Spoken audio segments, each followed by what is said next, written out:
बिस्मिल्लाहिर्रहमानिर्रहीम। अस्सलाम वालेकुम डियर स्टूडेंट्स। उम्मीद करता हूँ बेटा आप सब खैर वाफियत से हैं। आपको एब्स्ट्रैक्ट अलजेब्रा की क्लास में वेलकम। जैसे कि आप लोग जानते हैं कि यहाँ पर हम जिस बुक को फॉलो कर रहे हैं ये आपकी बुक है जी, course in abstract algebra, written by Vijay K Khanna साहब और एस के बाम्बरी। यहाँ पर हम चैप्टर नंबर 2 जो है इस बुक का हमारा कंटिन्यू है। लास्ट लेक्चर में मैंने एग्जाम्पल नंबर 8 तक जो है वो डिस्कशन की थी। आप आज एग्जाम्पल नंबर 9 जो है उसके ऊपर हम डिस्कशन करेंगे। तो इसमें आपके पास जिस ग्रुप के मुतालिक हम डिस्कशन करने जा रहे हैं, this is very important, group of quaternion. Group of quaternion को सबसे पहले आप देखें कि किस सिंबल से आमतौर पर डिनोट करते हैं। हम Q8 Q8 जो है ये सिंबल आमतौर पर यूज किया जाता है ग्रुप ऑफ कटर्नियन के लिए। 8 क्यों लिखा है यहाँ पर, याद रखें कि इस ग्रुप में टोटल 8 एलिमेंट्स हैं। कितने एलिमेंट्स हैं? 8 elements. This group have 8 elements. So order of this group या order of group of quaternion, order of group is equal to 8। ठीक है, ग्रुप ऑफ कटर्नियन का जो ऑर्डर है वो 8 है। इसमें 8 एलिमेंट्स हैं। अब वो जो 8 के 8 एलिमेंट्स हैं वो कुछ खास किस्म की प्रॉपर्टीज को सेटिस्फाइड कर रहे हैं। उनका जो स्ट्रक्चर है उन प्रॉपर्टीज के दरमियान, मतलब वो जो एलिमेंट्स हैं वो किस तरह के रिलेशन को सेटिस्फाइड करते हैं। इसमें जो ग्रुप ऑफ कटर्नियन में Q8 में या बुक में सिंपल उन्होंने जी लिखा हुआ है। जो एलिमेंट्स हैं वो इस तरह के हैं, +-1 +-i +-j +-k। ये 8 एलिमेंट्स हैं इस ग्रुप के। अब ये 8 के 8 एलिमेंट्स जो प्रॉपर्टी को सेटिस्फाइड करते हैं वो सिंपल आसान सी प्रॉपर्टी है। वो कहते हैं जी कि जब भी आप जो दो सेम एलिमेंट्स को मल्टीप्लाई करेंगे, आई को आई के साथ, जे को जे के साथ, के को के साथ, तो इनका जो प्रोडक्ट आएगा i into I, J into J, K into के, दिस इज इक्वल टू +1। ठीक है, और जब आप डिफरेंट एलिमेंट्स को मल्टीप्लाई करेंगे, अब डिफरेंट एलिमेंट्स में क्या है, आई को जे के साथ या जे को आई के साथ, इसी तरह ही आई को के साथ या के को आई के साथ, तो फिर जो आपके पास प्रोडक्ट आएगा वो किस तरह का होगा वो जरा देखें। अब आप देखें, अच्छा यहां पर सॉरी, ये आई into I, J into J, K into के, सॉरी ये -1 के बराबर है। 1 उसकी आइडेंटिटी है, सॉरी ये -1 के बराबर है। अच्छा, अब मैं बता रहा था कि अगर आप डिफरेंट एलिमेंट्स को मल्टीप्लाई करते हैं, आई इंटू जे, जे इंटू के या के इंटू आई, इसका आंसर क्या बनेगा? इसमें आसान सी तरीकाकार है। अगर मैं अल्फाबेटिकली मतलब एबीसी जिस तरह पढ़ते हैं उसमें अगर आपको कहूं कि आई जे के की अरेंजमेंट क्या है, पहले आप कहेंगे कि आई आता है, फिर जे होता है, फिर के होता है, बस। अगर तो ये जो प्रोडक्ट है ये अल्फाबेटिकली अरेंजमेंट को फॉलो कर रहा है, यानी आई को जे के साथ मल्टीप्लाई किया, पहले आई लिखा बाद में जे, तो इसका आंसर आएगा के। फिर आगे जे लिखा, फिर के लिखा, जे के बाद आ गया के, तो इसका आंसर आएगा आई। और फिर के बाद दोबारा रिवर्स आई, तो ये आंसर आपका क्या बनेगा? जे। ठीक है, लेकिन अगर आपने इसको अल्फाबेटिकली फॉलो नहीं किया, जैसे आई जे है तो आपने लिखा जे पहले लिख दिया, आई बाद में, तो इसका आंसर आएगा -k। फिर के पहले लिखा और जे बाद में लिख दिया, तो अब आंसर आएगा -i के बराबर। और अगर आई आपने पहले लिखा और के बाद में लिख दिया तो दिस विल बिकम -j। तो ये इस ग्रुप की प्रॉपर्टीज हैं। टोटल इसमें 8 एलिमेंट्स हैं, 1 इसकी आइडेंटिटी है, और 8 जो है वो इस ऑर्डर का ग्रुप है। और ये जनाब इसमें इनका प्रोडक्ट कुछ इस तरह इसको फॉलो करता है। सही है, सेम एलिमेंट्स को मल्टीप्लाई करेंगे, आंसर -1 के बराबर आएगा। इसको फर्दर आप लिख सकते हैं I square, J square, K square, this is equal to -1। अगली बात ये कि क्या ये ग्रुप जो है वो अबिलियन ग्रुप है या नॉन अबिलियन ग्रुप है? तो याद रखें this is a non abelian group. सामने नजर आ रहा है कि आई इंटू जे जो है वो के बराबर है, जबकि जे इंटू आई जो है वो -k के बराबर है। आप जानते हैं ग्रुप को आप अबिलियन ग्रुप कहते हैं अगर वो कॉमोडेटिव प्रॉपर्टी को सेटिस्फाइड करता हो। कॉमोडेटिव प्रॉपर्टी क्या है अंडर मल्टीप्लिकेशन? कि आपने ए को बी से मल्टीप्लाई किया, इधर बी को ए से मल्टीप्लाई कर दिया, और आंसर दोनों ग्रुपों में सेम आना चाहिए। तो देखिए आई इंटू जे का आंसर के है और जे इंटू आई का आंसर -k है। This is a non abelian group, दोनों बराबर नहीं है। सही है, अच्छा जी। अब इसके बाद ये नॉन अबिलियन हो गया। इसके नीचे इस एग्जांपल के 2 पार्ट हैं। ये पहले एग्जांपल में तो ये जो चीजें मैंने यहाँ पर लिख दी हैं ये सारी डिस्कस कर दी गई हैं। सेकंड पार्ट में कहते हैं जी कि इसी ग्रुप जी को आप एक और दूसरे स्टाइल से लिख सकते हैं और वो मैट्रिसेस फॉर्म है, मैट्रिसेस फॉर्म।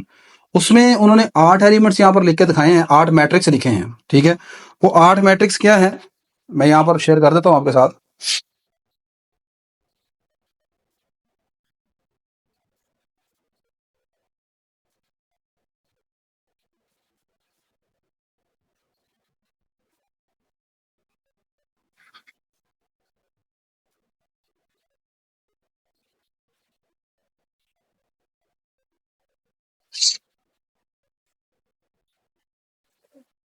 अच्छा जी, मैं आपको बता रहा था कि यहाँ पर जो इस एग्जांपल का सेकंड पार्ट है, उसमें उन्होंने लिखा है जी कि कहते हैं कि if G consist on these elements, ये उसके 8 एलिमेंट्स हैं और ये 8 के 8 मैट्रिसेस हैं।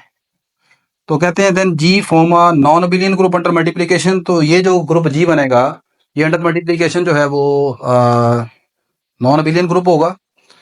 और अगली बात ये कि कहते हैं कंपेयर विद पार्ट वन, और इसके इस ग्रुप को पार्ट वन जो ग्रुप आपने बनाया था उसके साथ कंपेयर करना है। पार्ट वन में आपने कौन सा ग्रुप बनाया?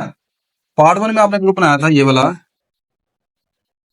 Plus minus one plus minus iota I sorry plus minus J plus minus K. Actually ये जो पूरा ग्रुप है और ये जो ग्रुप है, ये दोनों ग्रुप सेम है, ठीक है। याद रखिएगा कि ग्रुप थ्योरी में जो वर्ड सेमनेस का है, सेमनेस का जो वर्ड है,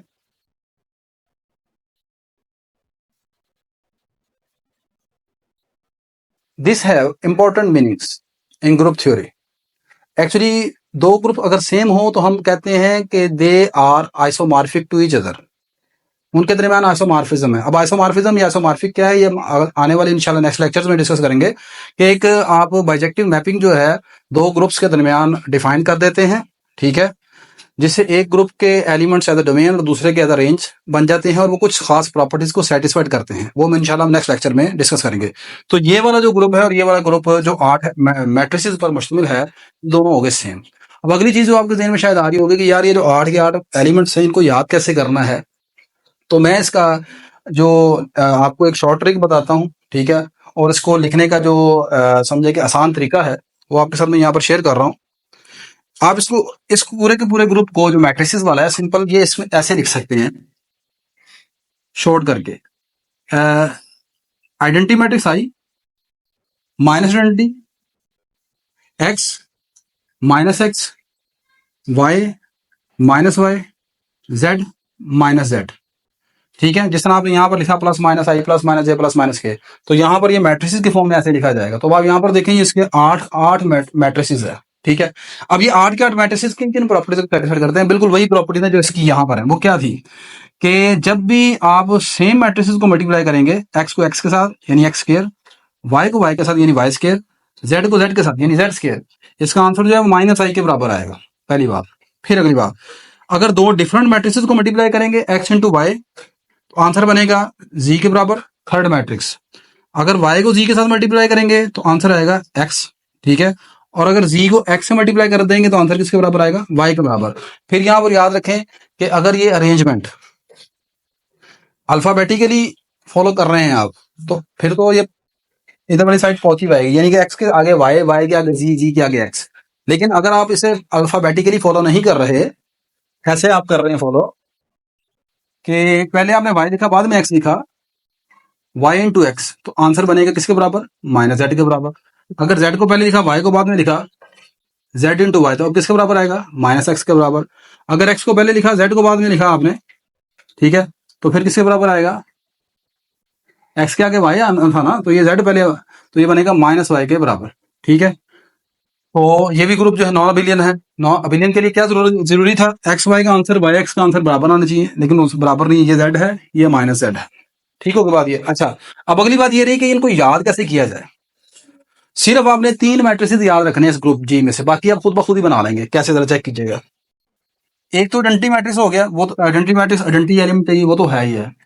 आगे जितने भी ये एलिमेंट्स हैं, अगर मैं थोड़ा सा इसको आसान करके लिख दूं, plus minus I plus minus X plus minus Y plus minus Z. आमतौर पर एक्सिस के साथ हम इस तरह नहीं लिखते प्लस माइनस एक्स, ये आपको जस्ट समझाने के लिए कर रहा हूं मैं। तो ये इस तरह बन गया, ठीक है। अब इसमें से एक मैट्रिक्स आप एक्स याद रखेंगे, दूसरा वाई, बाकी सारे के सारे खुद ब खुद ही हो जाएंगे।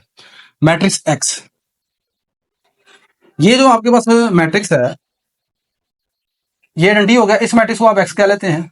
ठीक है, यहाँ पर तो थोड़ी सी खास तरतीब जिस तरह मैं बता रहा हूँ उस तरह याद रखेंगे तो फिर ये ठीक होगा। ये नहीं कि आप इसको एक्स कह दें, अगर इसको एक्स कहेंगे फिर दूसरे किसको वाई कहना है वो आपको चुनना पड़ेगा। ठीक है, यहाँ पर जो मैं तरतीब आपको बता रहा हूँ अगर आप उसके मुताबिक चलेंगे अरेंजमेंट के मुताबिक तो फिर ये मैट्रिक्स हासिल किए जा सकते हैं। मैं इसको कह रहा हूँ एक्स, इस वाले मैट्रिक्स को एक्स मेरे पास है 0 -1 1 0। ठीक है, और मैट्रिक्स वाई, एक मैट्रिक्स वाई जो है वो यहाँ पर लेट कर लेते हैं ये वाला, इसको इसी को वाई रखना पड़ेगा। फिर ये तरतीब सारी जो मैंने लिख के दी ये फॉलो हो जाएंगे आपसे। तो ये तीन दो मैट्रिक्स आइडेंटिटी आपको वैसे याद है, एक्स आप ये वाला रख लेंगे 0 -1 1 0 और वाई जो है ये रख लें योटा 0 0 माइनस योटा। नहीं जी, अगर ये दो मैट्रिक्स अगर आप याद रख लें तो बाकी सारे मैट्रिक्स बनाए जा सकते हैं। अब आपको जेड चाहिए ना, एक्स को वाई से मल्टीप्लाई कर लें आपको जेड मिल जाएगा, और जेड जो होगा वो आपका कौन सा मैट्रिक्स आएगा, ये वाला, दिस विल बी जेड। अगर आप इसको एक्स रखेंगे इसको वाई रखेंगे ये आपका जेड हो जाएगा। ठीक है, आगे एक्स को एक्स से मल्टीप्लाई करेंगे एक्स स्क्वायर बनेगा और वो किसके बराबर आएगा, माइनस आई के बराबर, ये माइनस आई है आपके पास। इसी तरह जब वाई को वाई के साथ मल्टीप्लाई करेंगे वाई स्क्वायर आएगा, आंसर आएगा माइनस आई के बराबर, ये आपका माइनस आई हो गया। ठीक है, ये आपका माइनस आई के बराबर आ जाए। सही है, तो इस तरह आप तमाम मैट्रिक्स इसके जो एलिमेंट्स हैं वो बना सकते हैं। सही है, तो आई होप के आपको समझ आ गया होगा। ये एक्स इंटू वाई, ये जेड आ गया, आगे आप कोई बचा वाई को जेड से मल्टीप्लाई करेगा तो एक्स हासिल हो जाएगा, ये आपके पास एक्स आ जाएगा। सही है, तो इसको आप इस तरह याद रख सकते। तो आज के लेक्चर में आपने ग्रुप ऑफ कटर्नियन का मुताबिक पढ़ा। ग्रुप ऑफ कटर्नियन की मैंने दो फॉर्म आपको बताई, एक तो नंबर्स की शक्ल में थी +-1 आई जे के, दूसरी मैट्रिसेस की फॉर्म में थी। दोनों ग्रुप एक्चुअली सेम है, दोनों में आपके पास ऑर्डर इनका सेम है, दोनों के दरमियान जो प्रॉपर्टीज हैं वो सेम है। ठीक है, दोनों का स्ट्रक्चर सेम है, तो they are the isomorphic groups. सही है, हाँ अब आपसे पेपर पूछता है ग्रुप ऑफ कटर्नियन कौन सा है, तो इसको ग्रुप ऑफ कटर्नियन मैट्रिसेस के फॉर्म में नहीं लिखना, ग्रुप ऑफ कटर्नियन आप ये वाला ही लिखेंगे, ये वाला। ठीक है, तो आई होप कि आज का लेक्चर आपको समझ आया होगा। इंशाल्लाह नेक्स्ट लेक्चर में हम एक नेक्स्ट जो खाना साहब की बुक है उसमें से एग्जांपल को शेयर करेंगे। इंशाल्लाह हम एक्सरसाइज की तरफ भी आएंगे। तो मैंने आपको बताया था जैसे कि स्टार्टिंग के लेक्चर्स में हम इस बुक को लाइन बाय लाइन जो है वो गो थ्रू करेंगे इस बुक को। ठीक है, तो इंशाल्लाह इसलिए मैं लाइन बाय लाइन इसे लेकर चल रहा हूँ। तो वीडियो अच्छी लगी तो लाजमन लाइक कर लीजिएगा, शेयर कर लीजिएगा, चैनल को सब्सक्राइब कर लीजिएगा। अल्लाह हाफिज़।